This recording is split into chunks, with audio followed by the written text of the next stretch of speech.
Hey everybody, it's Tori Townley. Thank you so much for jumping onto this podcast. It is brand new. This is called Kaleidoscope Eyes. If you have been following along, I've been doing Serve Brew interviews, which are video interviews with pastors and church leaders, people who are making a difference in their community. I've been doing that for several years now, and I love it, just getting to hear stories from different people.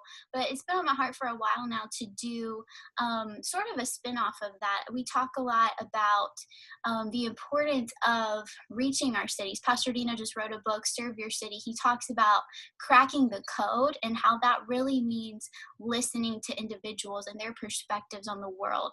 And so my heart's been to kind of do a spin-off and look at individual lives, individual stories, and their different people's perspective, whether it's someone who can speak into racial unity, or if it's someone who is a mom and she's raising a child who has Down syndrome. What's her life like? What are the struggles that she walks through? Whether it's identical twins. I did an interview with my brothers last week.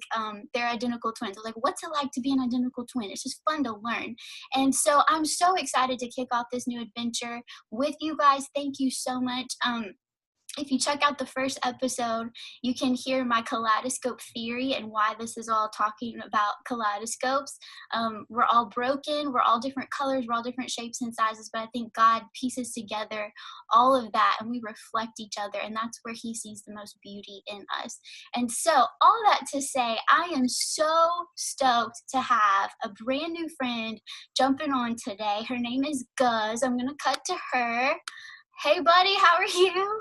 Hi. Hey, everyone. I'm so excited to have you on today. Just a quick backstory how we met, which we haven't ever met. This is all virtual. But you are part of Relentless Church in Vegas. Pastor Joe and Danielle Pena, we love them. Pastor Rhett and Don Griffin, they're the outreach guys there. I have loved them for years. And they kind of connected me with you. You were sending us pictures on Serve Day, and then I started following you on social media. I was like, this girl just is so amazing. Like you are someone who caught my eye from the beginning, just your heart for people.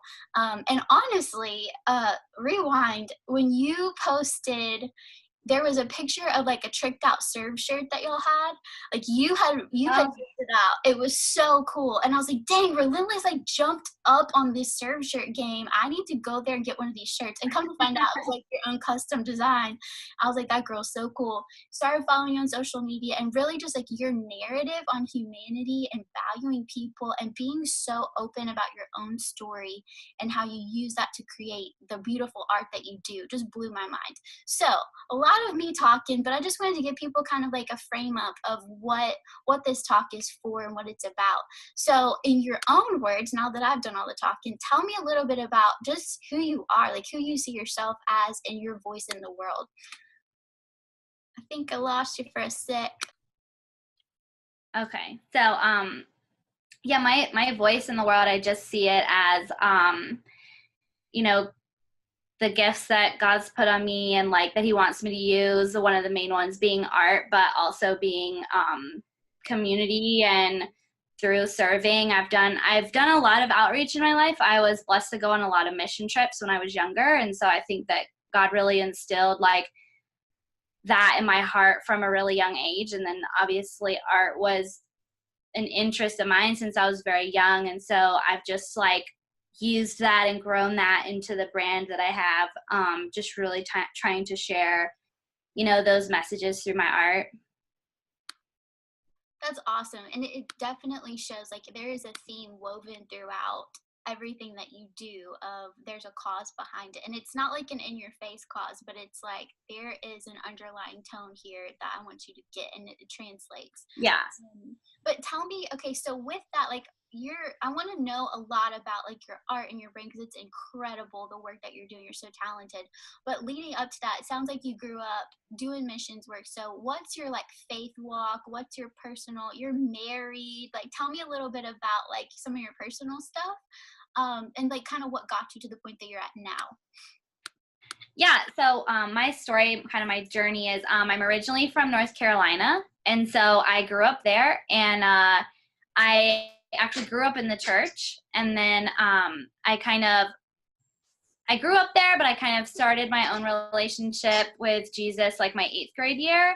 Kind of that's when I realized like, okay, why do I believe this? Like I've just been going to church with my parents and all of that. And so that's kind of when I started my journey. But along the way, like I was unchurched for like 6 years from like college to my first couple years in Vegas.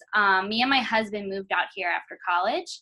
And the reason for that is like, I didn't feel really accepted by the church. And when I say the church, I mean the global church, because it wasn't just from one place. It wasn't just from one church or one person. It was just like this overall feeling of not feeling accepted for who I was. And, you know, I felt most hurt by it coming from the people of church that, you know, or you feel are supposed to love you. And so I, you know, wasn't really, me and my husband didn't really have a church that we went to when we first moved out here. And I was, of course, at a place where I was pretty skeptical. And eventually we did find, I got invited to Relentless by Pastor Joe, and they were so welcoming. And like, we were pretty inconsistent at first though, but slowly I just started to like God brought me back to the church and his community, and I was able to find healing. And I didn't even realize like I had to forgive the church and myself for me to like really continue with my faith journey, because I had to forgive the church for the hurt that I had and the rejection I felt, but I also had to forgive myself for the bitterness that I was like holding on to and like all of that. So this past year, like God's just really been working in me and showing me that like I belong in the church and I belong in his kingdom. And so that's a huge root in just like what I'm trying to share with other people, because I believe that, you know, God does love us for our unique self, and there's a place for each one of us. And so that's kind of just like in a summary, quick journey there. Wow, that's so good. So could you, I'm not sure like how comfortable you are sharing, but like what would you say? Because like a lot of the audience that I end up talking to are the church leaders, the people who are leading these things, but having a perspective of someone who's been hurt, and how to like, how did Pastor Joe approach you in a way that made you like receptive to that? What were some of the things that maybe started to help break down those walls for you? Yeah, absolutely. I mean, it's probably many things. Pastor Joe actually first invited me over social media. We like had found each other on Instagram. I don't know if I'd done like a Bible drawing or something, and he commented on it, and he was like, "You should come visit us." And so I looked at the page, and I like, you know, and being the skeptic I was at the time, like I listened to, they had podcasts up. And so I listened to some of the podcasts, and then I was like, okay, like, and you know, they had this message of like a place to belong, like before you believe, and just being really welcoming. And so I wanted to see if that's how it felt. And that was how it felt. Like I was welcomed. And I think like the simplest way I can put it is like when I came to Relentless and started building relationships there, like they loved me like where I was at. Like it wasn't conditional, it wasn't like judgmental. And I think that like, you know, they already saw me as a world changer. It wasn't like a world changer after you fix like this and this, like, and just individual relationships. I mean, you spoke about Don and Rhett, like participating in city care, like they really embraced me, like just certain relationships, and really helped me in my journey, like open up. So it was also the relationships I started to build, like everyone, like Don and Rhett in city care, they just really embraced me, and other friendships and connect groups like really allowed me to feel embraced and helped me to continue my relationship and feel welcomed into the church, like I belonged there, which was what, you know, not what I was feeling before. Wow, that's so powerful. So what would you, I'm not sure if like this is the part I'm trying to get to. I don't want to like poke too much, but what would you say were some of the reasons that you brought into it that you felt like rejected, or like people didn't want you or didn't believe in you? Like, what was some of that that you came in with, so we can like, I Yeah, want yeah. an understanding on that side of it too. Yeah, for sure. So I think like just even from when I was younger, I felt like different, like I didn't really fit into society. And so like, those things kind of came out in the church too. So just specifically, like, obviously the first thing you see for me is tattoos, but that was almost like the last thing that was kind of rejected. Like, I felt rejected in that way, but then, I was in an interracial relationship, like my husband's Black. And so being from North Carolina, like, in just that culture, like, you see some of that, you're affected by some of that. And I guess, in my mind, I was even more hurt from it coming from the church. And, just you pick up on things like that. And it wasn't like just also certain gender norms and things like that. Like, there's this expectation. I was very hurt by that. I had friends, I had very close friends who were, gay or trans, and they were completely rejected from these groups. And I took that personally as well. It was another group of people that I felt the church was rejecting. And it was just, I saw so many areas where I just felt like it wasn't what I felt was God's love or inclusive, which is what I, saw the Bible saying. And so, I just had a really hard time with that. And the way I responded, though, was to remove myself from the community and the situation. Wow. Wow. And it sounds like it's like 2018. Come on. Like, interracial marriages and all this stuff, like, it shouldn't be surprising to us, and yet in some areas it just is, and it's horrible. But I love that your heart in it was a heart for people, and it was the heart for Jesus. It's like that, those are the things that he values, is beauty and diversity and people being who they're called to be. And so it's like your heart was pure, but then the application was to run instead of, hey, let me help catch you up to understanding. And I have a Yeah. tendency to do that Yeah. way. Cause my fault in that. Yeah. I have a tendency to be that way too. Like, I have compassion for the people who are different or hurt. Hold on. But then I can't hear you. okay. Okay. I have the compassion for people who are different or hurting, but then when it comes to the ones who don't understand the different people, I get frustrated. Like, come on, catch up. Why don't you get this yet? You're being so slow. Like, I had a conversation with some older Yeah. generation people a couple weeks ago, and they were innocent, but they were just talking about, it was a racial comment was made, and I just got like sick to my stomach. It Yeah. was people I was close to. I can't believe that this stuff hurts. But then being able to have the heart that you have and voice it and help others understand, it's such a great representation of Jesus and his heart. So I'm so glad that you embraced it and opened back up, because now it's like you're bridging gaps for people in so many ways. So if you would like talk a little bit about that. I think on your site, I love your blog so much, and the words you say, the way you value humanity. But you haven't come out and like said that your art and your designs, your brand is a ministry, but it is. I can see it. So maybe talk a little about how God is using that for you to like reach other people. You have definitely a big influence and a voice. So what have you seen come from that? Yeah, no, that's awesome. I love that. I love that you say that it's like a ministry, because I really try to, let God lead me in that. And it is a ministry. And I think that we're all called to ministry, and not just in the areas, that, outreach or whatever is ministry. No, like ministry is everywhere. It's like where your heart is. And, so yeah, I definitely use it, to just try to help people feel more loved, and really embrace who they are. Like, my hope is that my clothing like helps people feel more like really embrace the one of a kind person that they are. I make like a lot of one of a kind things, stuff from my artwork, but that's why, yeah, I also like blog and try to share like just what God's teaching me, because people are so connected to like social media and like clothing and I'm really passionate about style and art, and so I try to use those things to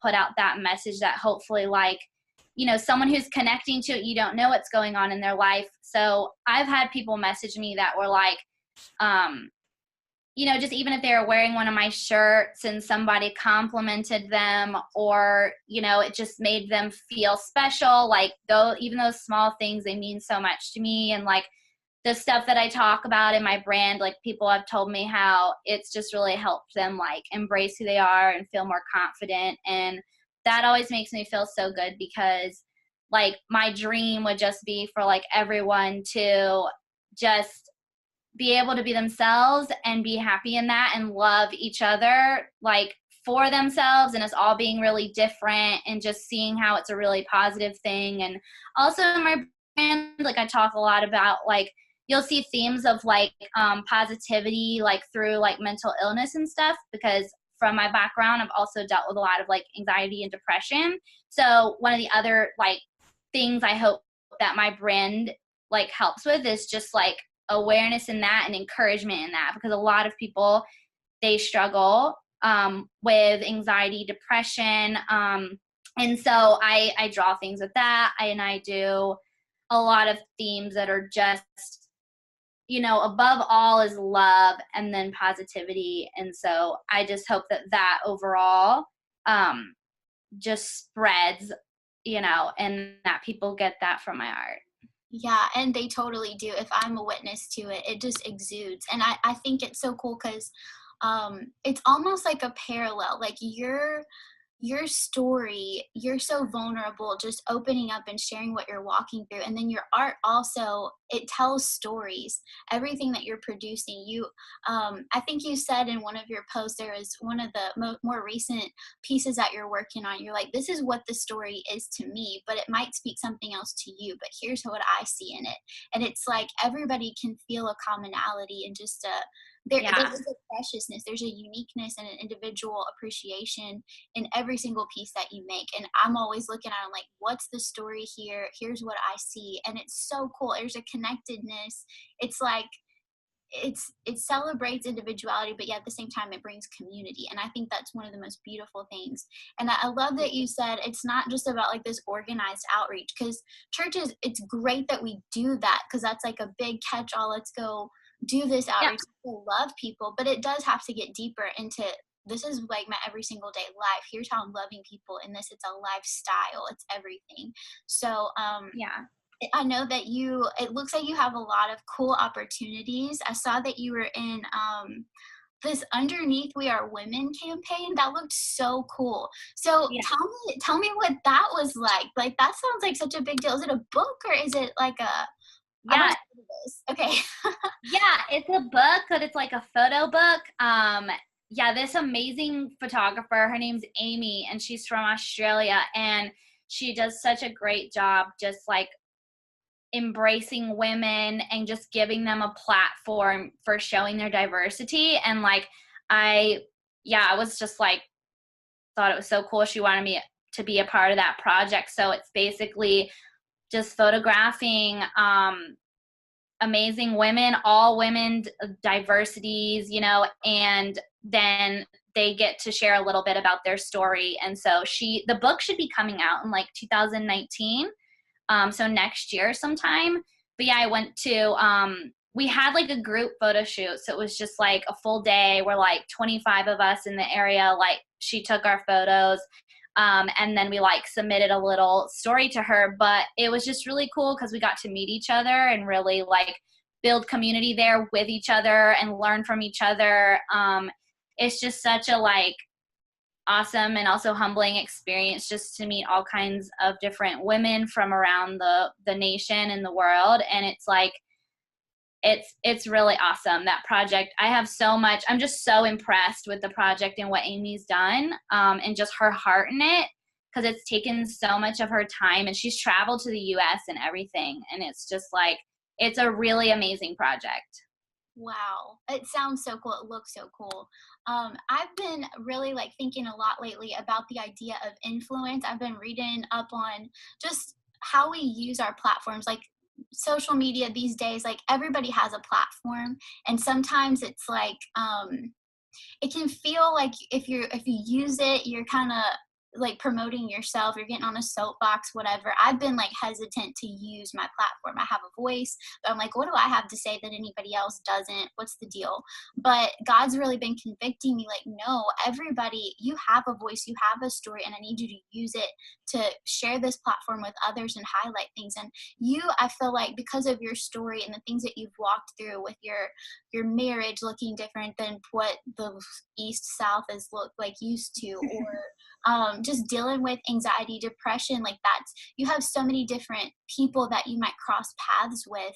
How do you, I feel like there might be a balance of using that influence to serve other people, but then you also may, do you ever feel a conflict of, my platform is to serve others, but it's also like my livelihood. It's also my business, and I have to serve customers, and I have to produce for the crowd. How do you like leverage both of those to make it still be? You're so passionate about keeping your art pure, and it's a worship to God, and I so love that. But what? How do you kind of navigate the? You know what I'm saying? Like the both and of Yeah, it. absolutely. I definitely do, because it's not an easy thing, and I've struggled. I've had my struggles with it too. It's really hard because when, even in terms of like identity, I mean, like I've poured myself out, like, I've been very vulnerable. I see the importance in sharing stories, but then when you're doing that in a platform and you are trying to make a livelihood out of it, sometimes when the results come back where like, your stats aren't looking so good, or you're not really making sales, then you can take it as like a hurt to your identity, as to like who you are, because you're pouring yourself out. And so when you don't feel like it's a positive response, or any response, then you start to get down on yourself. And so it's definitely like a balance you have to find. And I've really found, especially lately, because you also have less control over these things like the algorithms and like all this, and that is what pulls from my creative energy. Yeah. And like, and where the finding identity in that becomes unhealthy, because then it's not in God anymore. And so like, I think that like there was recently, they changed the algorithm, and it really changed it. And and things started like not as many people were seeing my stuff. And so I got discouraged in that, but it was really like a blessing, because I think that God used that time to check me and check my heart, and just make sure that all of it was pure, and like to put fully my trust in him, because we have to have faith in that too. We have to have faith in the money, in the finances, in the marketing. Like you have to give all of that up to God, and that it's so hard to find that right balance. But that's really something that I've been working on too, is just like surrendering all of that, and God will provide. And it might not be like in that area, but he will provide in somewhere else. So I really feel like I don't have a specific answer for you, because it's really hard and I'm still growing in it. But like, I definitely think social media and things like that can be used for really positive things. Like I was just saying, like I made this connection with Relentless Church because of social media. So when people get really like down on social media too, I'm kind of like, okay, it's like with anything else. There's a balance, and I've seen such positive things come from social media and sharing it, because this is what people are looking at too. This is what, our generation's coming up in a generation that they don't know a world without it. And so I do believe it's our part to try to, promote positivity in it and use it as a tool. It's like anything else, any other tool, God will use it too. It's just like anything else. Like, so anyways, I could go on about it forever, but that's just a little bit. No, that's so good, and I so agree with you. Like this conversation today wouldn't have happened without social media. I Right. feel so connected to the world, to people across the country. Half of my job couldn't be done if it weren't for that. But it's Yeah. it's easy to use it. It's a tool, just like you said. It's either or. It's just how you use it. So Yeah. that's cool. And man, just like bravo to you. Like you built something so big and so beautiful. Like, I don't even know when you started or how you started, but what I see, the results and the fruit that I see where I am, like, how incredibly anointed you are as an artist and just your heart for people. It's incredible. What would you say is like the most fulfilling part of what you do? Do you just walk away at the end of the day like, man, that was my sweet spot. I love this. I think for me, it's when it's all about like just the people and the individuals. Like, I guess I'm just trying to think of an example. Like, it just warms my heart when people like say that they just felt amazing, like wearing one of my shirts. One of my friends one time like texted me, and she was like not feeling well, and she was sick, and she had to go to like the doctor, and she said that she had her Guz shirt on, and she just felt like so like good and beautiful in it, and like even though she was there and sick, like it just made her feel better. So just like things like that, and just like I think when people express to me that they felt less alone and they felt more understood, like that's why I share, and that's why I share my story, because I've had the same thing. Like when people have shared with me, like I have felt more understood, less alone. And so I think for me, that's the most rewarding thing. Like when people are like if I post something and, you know, someone's like, I really needed to hear this today. Like, you know, I was having a bad day and like this just made my whole day. Like that's what makes it worth it. Like when you can improve someone's day or just make them feel good, because sometimes it's just what we need to like keep going through the day and just being encouraged. Totally. I so understand that. And I think about how sometimes it's not like that's not a selfish ambition for greatness. That is just you have a pure heart to serve people. And when you get to connect with people, that's like how God designed us, is that's when we're most fulfilled, is when we connect with each other to glorify him. Hence the kaleidoscope theory. That's why we're here. So that's so beautiful. Love that philosophy. I've got some other like little specific questions. Yeah. One is I want to know, like, you're working on a lot of different projects, but what would you say, explain like one of your art projects that you're doing right now, whether it's like the sad heart, or there's one that you've been posting. Oh my gosh, it's like the lady with the eyes and the lips, and it's Yeah. beautiful. Tell me, just That's if like, you can get a sneak peek into what you're working yeah. on. That'd be And you awesome. actually probably got a sneak peek of that too on my blog, because I kind of like, I was starting it like in my last blog post, and that one is really like a art therapy piece for me, if you will, like because that one is kind of expressing like the journey of my like surrender over the past like year. And so that's what that painting's about. And like so I that one's still in progress, and I'll probably post another blog post and really go into like I'll probably post it first and see, like, because I love what you said earlier about how like one of the things I love about art is like people subconsciously you just connect with it. And sometimes like if I painted it with a specific like feeling in mind, another heart will connect with it, and it might mean something a little different to them, but it's like what they needed to see or what they needed to feel. And like I love that. So I'll probably post it and like share that piece just visually first. And then some people really like to dive more into like why I painted it exactly the way I painted it. And so I might write a little bit about that also, but the theme of it is just surrender. And so, yeah, you'll be seeing more progress on that one. I'm really excited about it. Cool. It's beautiful. Oh my gosh, it's so beautiful.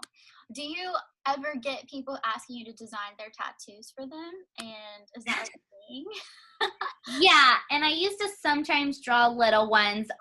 Whenever someone's like, "Hey, will you draw me a sleeve?" I'm like, no, because like the artist has to draw it like with your arm. So it's like you don't really want me to draw it. You probably want the person tattooing to draw it. But like little ones, like I've drawn little drawings like that and stuff for people before. So sometimes, yeah. Cool. That should be on the site. Like, hey, here's X amount for this size. That would be cool. People ask me sometimes, because I doodle whatever. I'm like nowhere near your level whatsoever. But I have been asked probably about 10 or 12 times to do it. It's the most stressful thing ever, because you do it and then it's like beautiful and detailed, and then people come back with it and they're like, no, the tattoo guy said that it's too detailed and it won't fit on my tiny little wrist. Oh I'm like, yeah. "No, it's supposed to be on your thigh. Why is it on your wrist?" Yeah. Most Yeah. stressful thing ever. And it's gonna be on them forever. So it's like a very big, heavy, I take it as an honor, but Yeah. it's definitely stressful. So yeah. Cool. Yeah, But there's one person that got, like, a couple people that got my sad hearts tattooed, like the actual one from my print, and that's pretty cool. see, that's So cool. Like, hey, I designed it, you take it to the guy, let him do what he yeah. wants to do with it. That's Yeah. okay, when did you decide, like, you have, you're tatted head to toe. What, like, brought that was that like a commitment of, I want to be fully clothed? And this whole no tattoos, die naked thing, you got to tell me about that. Like, that, obviously, you're clothed in tattoos. It's the coolest thing. Right. So was that a deliberate, like, I'm going to do this, or did it just kind of happen? Because I've heard once you get one, you can't stop. I have Yeah. one, but that's all I have. Yeah. Well, I think that, like, since when I was 18, I just really found a passion for the art, and I just started I was just like studying the style and drawing it all the time, and like even more specifically, like American traditional is like one of my favorite styles, and so I love like bold lines, bright colors. And so I started getting tattooed when I was 18, and I knew I wanted like a lot of work. And I guess probably like 19 or 20, I knew I wanted like a full suit, I guess, but I didn't know at that time, like, I wanted to get my whole head tattooed. Like, that kind of developed later, because you can still have, like, a bodysuit without, like, your whole head done. You know what I mean? So, I think that kind of developed, because originally, like, I love tattoo art, so I was like, oh, I'll be a tattoo artist, like, because that's, like, what I can do to draw in this style, like, and so I actually studied under like a couple tattoo artists, like not the machine of it, but the art style. I did like an internship in college as like my studio art internship. And but from there it kind of developed, like it merged. My senior year of college is when I actually started like the No Tattoos Die Naked kind of theme and making a couple of shirts, and then it just kind of grew from there. So really it all started from like, oh, I'm going to print 12 t-shirts one day, my senior year of college. And like, I probably sold them for less than what I paid for. Like it didn't start out very well, but like just trying to figure all that out. But yeah. So, and then that's when I realized like, oh, maybe I don't like have to tattoo to like draw my style. I just got so into making the clothes and stuff, it just kind of brought me that direction. So cool. It's so much fun. I love that you're covered. It's just a cool thing. Does it ever get annoying though? Like people probably, it's a conversation piece, like obviously. And I have friends who are like that too. And we're in public and you cannot walk by. I used to have a single dread in my hair and people would touch me and touch it. I'm like, it's a single dread. It's hidden. Why are you talking to me? Yeah. But it's also cool because you connect with people. So does it ever, Yeah. yeah, you feel famous all the time? No, it can definitely be annoying. No, it's just also hard because like on some days you just need a break, you just not really like want to talk to anyone. And some people are just kind of disrespectful. For me, it's all about how people approach me. Like sometimes it can be really disrespectful, you feel, and that's when you kind of are just like, okay, like you just have to let it go. But yeah, like lately I've just really been feeling convicted about that too, just like using it again as like a tool to like build community, because I do feel like God like gave me the blessing to be able to like have this passion and just really like dive into it. And I think he wants me to use it as like a tool to, yeah, share my story, build community, because it is a conversation starter. So it's just another area where I've had to grow in like grace though with people, because sometimes they can be really rude, really disrespectful, or just like, sometimes I just want to be like acknowledged as a human being first, like instead of just like abruptly asking me a question, like just be like, hi, like I'm so and so, it's nice to meet you, and then ask me a question, like like, hey, like a still person. That's so good. Great advice. Just approach me as a person first. I'm not just Yeah. That's good. I love it. Okay, so man, this is so much fun. I'm loving all this talk, what would you say is, I'm trying to decide which question I want to ask next. I have like all kinds of questions. I give myself multiple choice and then it's like, okay, gotta narrow it down. All right, right now it looks like you're in your studio. Tell me about like what your space is, what your team is like. Is it just you? It's you and your husband? What's kind of your day-to-day business stuff look like? Yeah, I mean, I have a small team right now. So yeah, like my husband helps me with a lot of stuff, and like like for example, like the vending shows I have coming up, like he helps me set up and like move everything. And then one of my really good friends, Bree, she helps me with some of my shipping and like different things like that. So you know, and maybe hopefully I'll grow and be able to have like I'd really like a larger warehouse space or something. So that would be like really nice. But yeah, right now it's just mainly me doing stuff, and then my husband and my friend help me. That's so much fun, like a family friend thing. I love that. If you ever get a warehouse, whatever, I gotta come visit your studio. I'm like, I can just see like the little glimpse of what's there. I'm like, I am gonna geek out so bad when I come visit Yeah, your house. I've been to Vegas, but I've never been to Relentless. I came for a conference and it was like super quick. So I've definitely got I to would put, love that. want to come hang big time. Yes. So cool. All right. What would you say is like some practical advice? I'm not a practical person, but I'm learning that the world loves practical things right now. And what can I take away from this talk if you aren't an artist and you can't deduct the underlying meaning here? Do you have any sort of practical advice for people who are watching this or listening to the podcast? Just if they have a passion to use their talent, use their unique identity to make a difference, but they aren't really sure how to walk it out. They're scared to take a step of faith, take a risk, whatever, or maybe they're in a different place where they're kind of walled up because they have been hurt like you were in the past. Is something you want people to take away from your story? Um, hmm.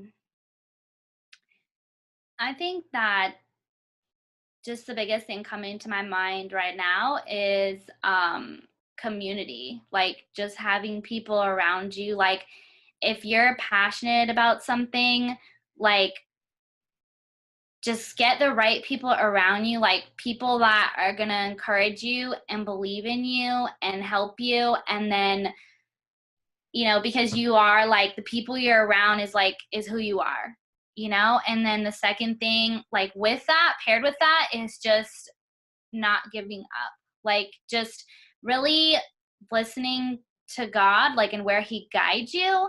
But you know, so if he's calling you somewhere else, like, or somewhere different, that's fine. But if you lean into that and then just having it on your heart to just keep going and not give up, because I think that any success I've had is from that, like just not giving up, because you're not going to succeed if you quit, like, or you know. And so, and just having the right people around me, that's everything. People who believed in me, people who believed in me when I didn't believe in me. And so I think those two things have really made the biggest difference for me.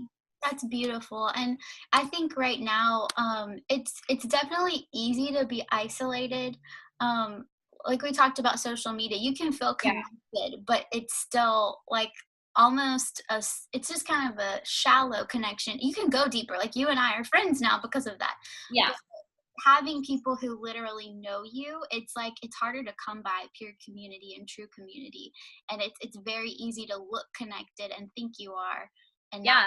But Because if you that's where I was at. Like I didn't even realize, like I was unchurched for 6 years, and like I thought I was fine, like I was doing okay, like, you know. But when I started to build more community around me, like I was in a new city, like it was just me and my husband, and like he's my best friend, so I was happy, like we were hanging out. I like we thought we were fine, you know, we were fine. But when you have a community around you, when you have other family around you, like we don't have blood family here, but we have family here, and that has made the biggest difference for both of us. Like, and so I've just really, over the past year or two, it's just never been more like, I'm like, yeah, like I just needed more community. Like we don't want community, we need community, like everyone does.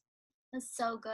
I can relate to like you and your husband. Me and my husband Josh, like we're best friends. We could be completely fine, like never see another face. We're good. But Right. then when we do get in community, like we just moved to a new city too, and just joined a new church. It's smaller, so it's like easier to connect with people for us because we're real shy. It takes a while to get there, but there's a richness. It's like a new dimension of, oh, like we were fine before, but this is Yeah. a totally different story. Like people know what's going on, and it can, I don't know, there's just a richness.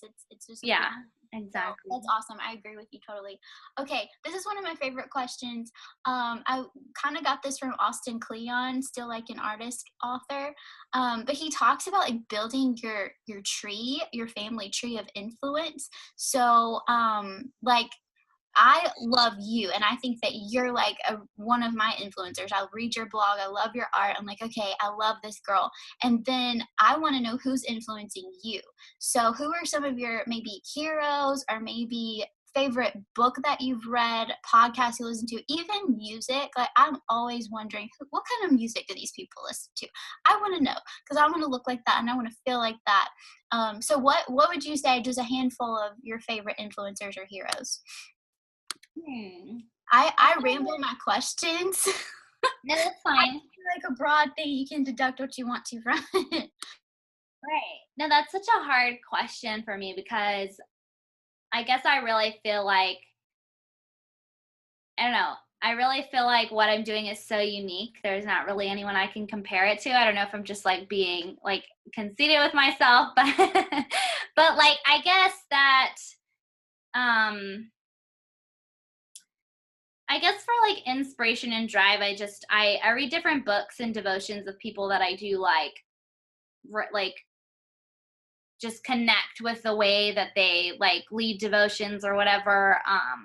I think that right now, like just being connected with what like Jesus is leading me to is my inspiration. Like I don't really have, there's not really an influencer that's coming to my mind right now.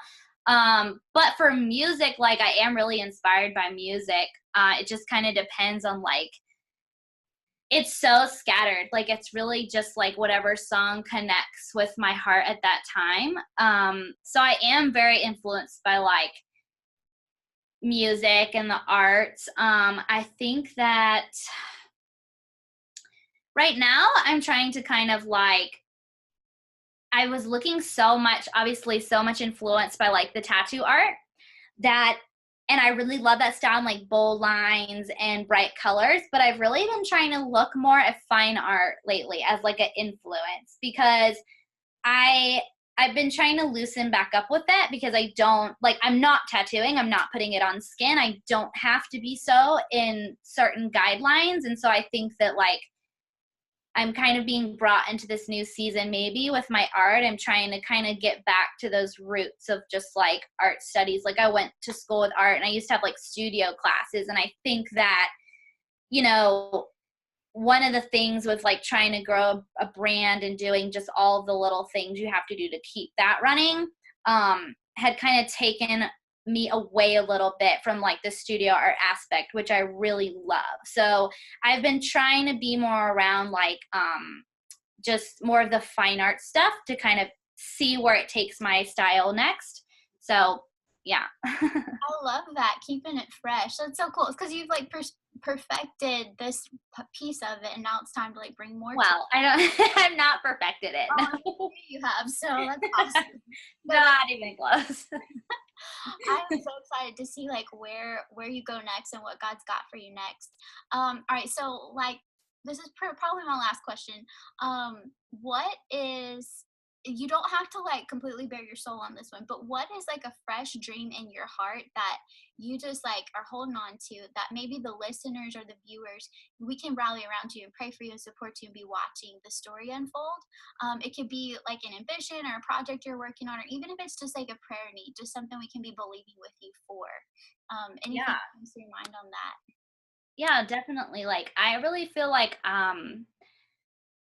me and a lot of things around me are entering a new season. Like just like Vegas and this city, like it's a growing city. Like there they're adding so many great things downtown. There's new sports teams coming here. Like, I've been here 5 years and just seeing the growth, like, this is a special city and it's growing.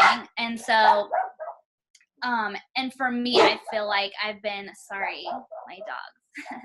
I've been like entering, this new season that I'm not sure what's next, but I know that God's bringing me into a new season. So just praying over that I just, continue to surrender my heart and let him lead me into that, and just praying for this city and the people around me in this city, because I just know there's just like so much more there for us. Wow. I don't know. I felt this just now. Like, I really feel like God is going to use you and your husband as a big time tool to reach the people in that city. Like, you guys have, I don't know what it is. I don't know you. I just met you, but I really do. Like, I felt that in my spirit just now. Like, you guys really are going to be a big piece of reaching the people in Las Vegas. I don't know what it's going to look like, but I just want to say that I'm with you. I'm praying with you. It's so exciting. I love hearing people who do have such a heart for their cities. Like, you're in love with it. You're in love with the people. You're committed to it. And just know that he is going to use you, and he sees you, and he's proud of you and every move that you make. Like, so pleased with you. So I don't know, random, just felt like I wanted to say that. But thank you so much for taking time to do this. Thank you. The wind and the technical difficulties. I know. I'm sorry. It's by my end. No. It's not your fault whatsoever. It's your beautiful city. Right. So windy.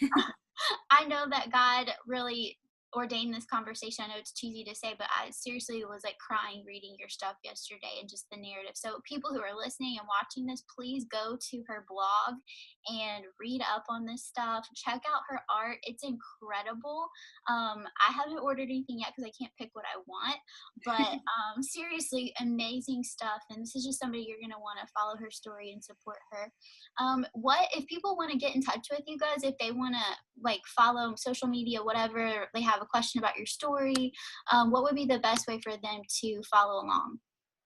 Yeah, definitely. So my Instagram is at lilguz, LILGUZ, and the website's up there and everything, guzdesigns.com, which also just links you to everything, the blog and the store and the contact link if you have any questions or want to comment anything. That's where you can find me. Brilliant. I love it. Okay, I'm sorry, I lied. One more question. This is my other favorite question that I have to ask everyone. What's your middle name? Oh, okay. It's not as interesting as my nickname, but it's Marie. Marie, that's so cute. I love it. That's like a thing. People get sensitive about it though, so I never know if it's okay to ask people their middle names. Yeah. It's like a little hidden treasure. No one ever talks about it, so it's like my thing. Yeah.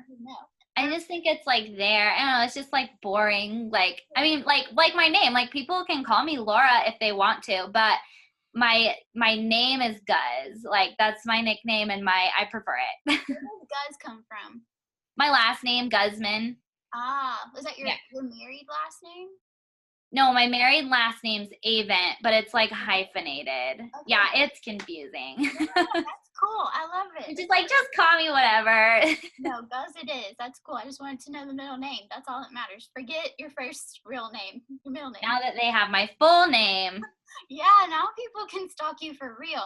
Sorry about that. Okay, just cut this part out. Okay, we'll edit. Awesome. Thank you so much. I'm going to pray if that's cool. I know that's kind of whatever, but yeah. Okay. Awesome. Jesus, thank you so much for this conversation. God, I thank you for Guz and for her husband, Michael, Jesus, and for just the incredible work that you're doing through them. I pray over the city of Las Vegas, God, the people, the precious people whose stories are being written right now. I just pray that you anoint her just to walk this out, walk through the talent and the passion, the calling that you've given her, Jesus, with a tenderness and a compassion. Just continue to give her boldness in her vulnerability, God, in her story. I thank you that she just has such a conviction to share and to be pure, God, before you, Lord. I thank you that she's so open, and I pray that you'll just continue to put divine encounters in front of her, Lord. And we just believe with her, God, over this new season, this new chapter, whatever is coming. We don't know what it is, but we're excited for it, and we're leaning into it. And all of the listeners, all the viewers, God, I know we're just all agreeing together for her life in support of her.